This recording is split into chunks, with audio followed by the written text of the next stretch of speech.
A Semana do Patrimonio Invisible celebrou a súa 7ª edición. Desde o luns e ata hoxe tiveron un obxectivo claro, descubrirlle ao público moitos lugares que habitualmente están pechados e cheos de xoias culturais. Entre elas, a Casa da Parra. Con eles compartimos esta visita.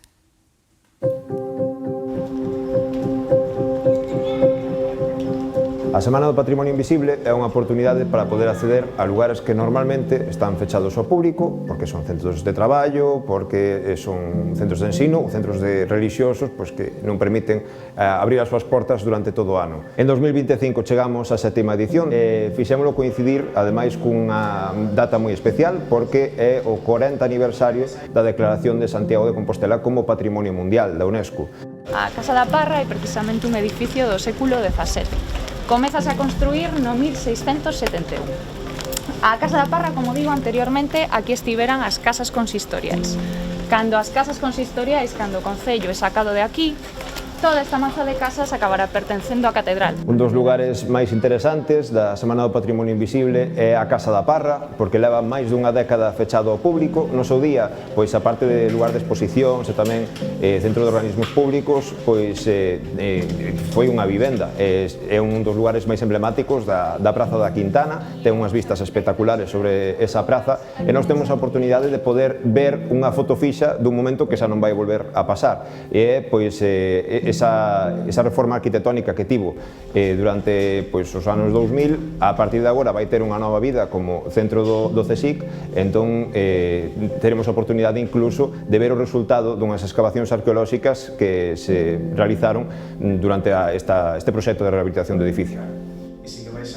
Esta casa tenía moitísimo interese porque leva máis de 10 anos pechada, entón había bastante expectativa de poder volver a entrar nela. Unha das cousas que a xente non se espera son as excavacións arqueolóxicas. Encontraron moitísimas cousas que probablemente veñan desde o século VIII en adiante, hasta o século XIX, como por exemplo 5 sepulcros. Tamén se encontraron silos, aparece un basureiro tamén moi interesante, un broche dunha túnica, cerámica tamén, apareceron muros, o sea que estamos moi contentos porque nos está dicindo que unha actividade que vai de 1000 anos para atrás. Normalmente os silos a veces eran de almacenamento e a veces tamén eran de desperdicios. Este tiña 5 metros de alto. Realmente para facer esta caixa forte o que se fixo foi excavar na pedra, vamos. Eu como guía te podes imaginar que entrar en algo que non teño acceso pois é unha cosa que me gusta moitísimo, pero a parte que a xente sempre, o público de Santiago é maravilloso. Temos fans, parecemos os Rolling Stones do patrimonio e cada ano é máis e máis e máis. Esta xente onte encantoulle que se están facendo moitísimas catas, a partes arqueolóxicas, tamén nos muros. Nesta edición superamos as 700 persoas, aínda que temos miles de persoas en lista de espera, esperamos que para o ano que ven podamos seguir aumentando. A maioría son veciñas e veciños de Santiago, de feito a misión principal é achegar o patrimonio aos propios veciños e veciñas.